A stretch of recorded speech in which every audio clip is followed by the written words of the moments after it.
Good evening. I want to thank all of you for coming tonight and supporting the graduating class of 2009. Before I begin, I would like to take this opportunity to thank the teachers, family members, administrators, and most important, parents who have put up with us all these years. Without your able guidance and love, none of us would be here tonight. I was working at Hawkins, and it was a normal 8-hour shift. And I just asked about the 3 millionth customer that day the ever-important question of paper or plastic. The customer responded without even looking at me, "It don't matter." This was a response that I had received hundreds of times from countless amounts of customers. It don't matter. The past few months, I've been thinking hard about what I wanted to say in this speech. I knew one thing. My words were going to be profound, engrossing, and awesome. And then I came to the realization that I don't really have much more experience than anyone else graduating here today. And that realization sent the idea of profound, life-altering advice right out the window. Heck, what I'm most known for are my sideburns and the loafers I wear. What advice could I offer here today?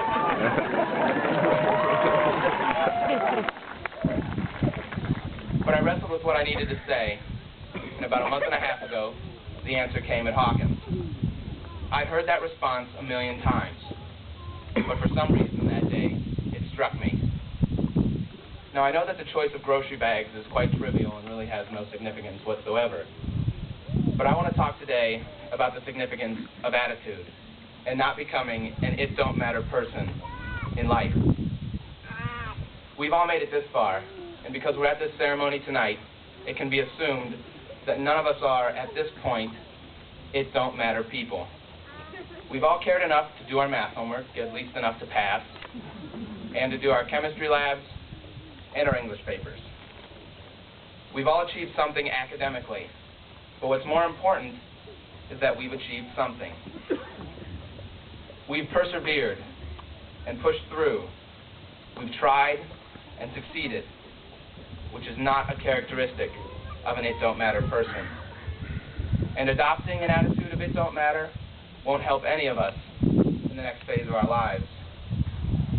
For those entering the workforce, you can bet that your boss is not looking for a person who looks at situations with an apathetic attitude.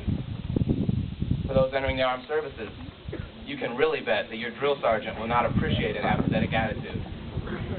And for those of us heading to college who adopt an it-don't-matter attitude, things could get ugly. It might start out as, "Oh, I can skip that class." But how long before it don't matter if I pass that class? And how many semesters before it don't matter if I graduate? Now, I'm not saying if you skip classes in college, you're not going to graduate. What I'm saying is that taking an indifferent or negative attitude in life will get us nowhere. So how do we keep from falling into this attitude? We should all act as slightly grown-up, can-do kids. For as long as I can remember, Mrs. McNall out at Montgomery has labeled her first graders the can-do kids. They're taught to take on problems that at first they don't think that they can handle. To believe in themselves and to try their best. And they do. And even when they don't succeed, they take pride in themselves as a can-do kid who tried. Why can't we all just be slightly grown-up can-do kids forever? The second thought I had on how to stay away from this attitude is best illustrated by reading 2 verses of Frank Sinatra's song, My Way. Regrets? I've had a few, but then again, too few to mention. I did what I had to do and saw it through without exemption. I planned each charted course, each careful step along the byway. But more, much more than this, I did it my way. Pretty simple sounding, isn't it? Just follow through with what you say you'll do. Take time to plan your steps. Make sure those steps are the ones that you want to take. and you'll have no regrets in life, at least not enough to mention. These verses to me are important, and because I don't have any experience to offer profound words of my own, I'm glad to have come across them. Old Blue Eyes seems to have it right when he says, "I did it my way," because he's not talking about the 2-year-old who wants it his way and cries if he doesn't get it. He's talking about living our lives, and really living. Not having our lives set out for us by someone else, and not allowing ourselves to fall into some meaningless routine. Life is important. We need to make our own decisions on how we will live our lives. He goes on to talk about planning his course. This is something we should all adopt in our lives. We need to plan our course, and not based on the best paying job or the most important title, but we each need to plan our own individual courses on our strengths, our weaknesses, and our happiness. You can tell very plainly, just by looking at these 2 verses, that he's proud of what he's done.